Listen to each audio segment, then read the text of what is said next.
What's going on, guys? Hope you're doing well. Um, I just wanted to come on here today, and I just got done watching my church sermon that I watch every Sunday. I actually watch the same sermon ever since my mom died. And actually, it was in the book I was reading this morning called The Charge. It's in the last chapter is about consciousness and being conscious of what's going on and the people around you and their feelings and your feelings and everything else. But the one thing I took from this, and the message that I watch every Sunday for church, is be still. It's called Be Still. But he talks about Psalms 46:10, where he talks about be still and know that I'm God. Well, I might get emotional during this video, just to let you know. I just did a second ago, so that's probably why my eyes look a little red. But I want you guys to understand this. Be still and know that I am God.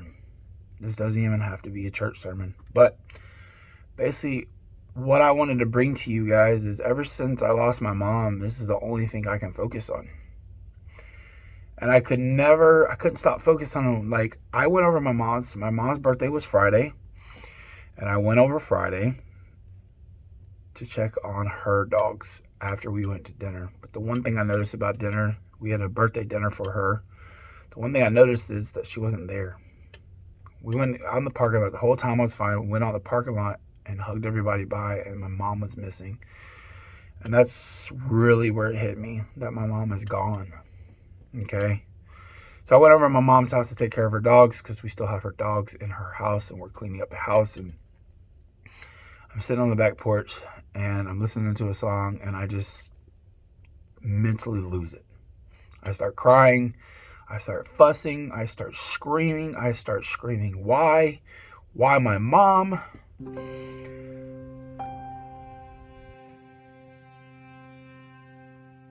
My mom was my everything. She truly was my everything. And I think I finally see why.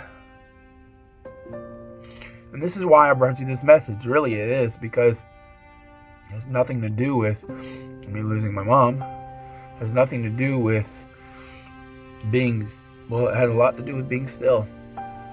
But that's not the purpose of this message. When I got in the car that night, I started screaming at literally the top of my lungs, to the point where I was going hoarse and losing my voice. And I just kept saying, why my mom? Why my mom? Why my mom? You could take anybody from me, but my mom? Why my mom? I can handle death usually just fine. I usually can take it with a grain of salt and be accepting of it. My mom used to always say, take it with a grain of salt, son. Just take it with a grain of salt. Not death, but just life. Or if I was trying something new, she'd always say, well, throw it at the wall and see if it sticks. And if you don't know what that reference is, if you take a wet noodle, or like a noodle, and if it's ready to cook, you can throw it against the wall and it'll stick. And the thing is, the message is, be still, guys. I think God took my mom from me to make me slow down. I was always on the forward look, and I wanted to go forward. That's all I wanted to do. I wanted to be the best at what I wanted to be, which is not the problem. But I was always looking towards the future. What can I do to do this? And what can I do to do this? And what can I do to do this? And I was always trying to put my focus into everything. I was trying to study this and study that and study this and study that, but all at the same time. And my mom always say, Chris, just slow down. Just slow down. Focus on one thing at a time. And I never wanted to listen. I always wanted to, like, I could be conversing with you and I'd be thinking about 12 other things at one time, because I'd be like, okay, well, I got to get that done. And I'm sitting there listening, but half the conversation's going whoop, whoop, whoop, straight in and out. I could be in the conversation, carrying the conversation, but it was not staying. Like, you could tell me your name and I would never remember it. I'd have to ask it again. And so the one thing that I took from all this is, back in March, May. Back in May, my son had multiple seizures, as I talked about in the video before. And I always wondered why. Why this? And at that time, I was having a hard time in believing in God. I didn't believe anything about it. I was like, I've been worshiping this thing that I don't even know if it's real, and everything. And so it took me hard. And then my son had seizures, and I was still fighting God. And still, I don't know if I should pray. I don't know if this is even worth my time. I remember him being in the ambulance, and I'm crying, and I'm upset, and I'm like, why are you doing this to me, Lord? Why? But I'm like, do I pray? And I prayed. Please take care of my baby boy. And I remember hugging his mom, and I'm sitting there listening to her pray, and she's praying, God, don't take my baby boy. Please don't take my baby boy. And, I've still been fighting. But I've been fighting with my beliefs still, all the way up to now. And I believe God took my mom for multiple reasons. One, to slow me down. Stop trying to do this, Chris. Your mom is telling you. I tried to stop you with everything else, but you wouldn't stop. You wouldn't focus. Focus on what's in front of you. But the number one thing he wanted me to focus was on him. Focus on him. Give my time to him. Yeah, I don't care, Chris, if you want to be the best entrepreneur in the world. I don't care if you want to be the best father in the world. I don't care if you want to be the strongest in the world, the sexiest man in the world. Whatever it is, stop. Just stop. Focus on me. And then I'll let you focus on everything else. I didn't have time for my mom. I didn't have time for my family. I didn't have time for my sister, my father, anybody. I was always too busy. Oh, I can't do that today. I'm too busy with that. I got this, and this to do. I can't go to the gym today. No, because I got to make up this. This is what I got to do. It sucks, but I see it. God was showing me when Remy went in the hospital to slow down, focus on him, but I didn't do it. He said, okay, you don't want to believe in me? Fine. I'll knock you on your feet. I told you how I've been knocked on my feet off my feet a few times this year. But this one was knocking me on my butt so bad that I finally just stopped. And in that book, it says, be present. Focus on what's in front of you. Give your full undivided attention to what's going on right now. Stop worrying about the past and stop thinking about the future. Because the fact of the matter is, neither one of them matter. You can't change the past and you can't predict the future. You can say, oh, I have all these plans to do this, this, and this for my future, and this is what I'm going to shoot for. And that's fine. But if you don't have the plans to involve the Lord or whoever you believe in, you're not getting anywhere. Because guess what? It's the Lord's will. The Lord's going to say, it's on my time, Chris, not yours. So let me go ahead and just take your mom, and I'm going to show you what time needs to be. You need to focus on me, and then I'll give you your blessings. And don't worry about your mom. I'll take care of her. She's going to be okay.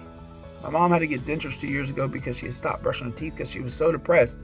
And yeah, I know that's not sanitary, and I know it's not pleasant to think about. But I get it. Some people go through such depression that they stop caring about everything, and she did. She gave up. She had just given up, guys. And to see a human being fall apart in front of your eyes, it's horrible. Especially when it's the one person in your life that means the world to you. So, my whole message today, guys, is focus on what's in front of you. Stop trying to chase the dreams. Stop trying to stop worrying about the past. Stop. Because the fact of the matter is you're going to lose focus on what's in front of you, what's important in front of you. And the thing is, if you're more present on what you're focusing on, okay? Chase the dream, that's fine, but don't make it the focus. Make right now the focus. If you're trying to get in shape, worry about the day that's in front of you that you need to go work out. If you're worrying about losing the weight, guess what? Focus on the meals that you're eating that day and focus really hard on what you're taking in. If you want to be a better father, a better mother, focus on your child and what they're doing at that moment and stop worrying about what they're going to be when they're 3, 4, 5, 6, 7, 8, 9. Start worrying about right now, because what you seed in today is going to seed in the rest of their future, or your future, or anybody else's future. So what I want you to understand is to focus on the now and what's in front of you. Focus on the next 24 hours of your day. But everything that you do in those 24 hours, focus on them specifically one at a time. So if you're having a conversation with your wife or your child, or you're focusing on investing some money in something, or you want to get stronger or faster, focus, be in that moment. Take that moment right then and there and be in it, because not you're going to look back and say, what did I do with that time? So that's the one thing I've learned from all this, is being in the moment and taking what's in front of me, because I'm the worst about this, believe me. I bet there's nobody else out there that's just as bad as me or worse, because I'm horrible about it. I have ADD. I remember getting coached one time and a guy was telling me, he's like, focus. He's like, I can tell that you're paying attention, but I can also tell that 12 other things are going on in your head right now. He said, just focus. So I just want you guys to understand, to stay in the moment, focus what's going on in front of you, be present. If you believe in God, put Him first, make a little bit of time for Him, and then focus on the rest of your day, because God's time is what you're going to worry about, not your time. Because guess what? God can just say, okay, well, you don't want to focus on me? I'll just take you. You can't do anything. I'll break your leg. You can't run. I'll turn off your treadmill. You can't get in shape. I can take all the weights away and shut all the gyms down. And what are you going to do? You know, I'll take your job away. I'll take this. He's going to do whatever He has to do. In my case, I believe He took my mom from me. Slowed me down. Do I feel like I've slowed down? No. Life has been stupid crazy since she left me. But that's because I'm trying to take care of all the other things that I'm not used to taking care of. And it's making me see, like, hey, look, you were busy, but you could be a lot busier. And so just focus, guys. I love you guys. I appreciate everything you do. I'm going to start bringing more content to the channel. It's going to be more intense content, not sad and sappy, but this is something I believed I needed to tell. I needed to talk about. So guys, I love you and I really appreciate you watching. If you watched all the way to this end of the video, please click the subscribe button, hit the like button, everything that you need to do, because I want to grow this channel. My next goal for this year is to focus on this channel, put my brand out there. I'm going to start teaching you fitness soon, I promise.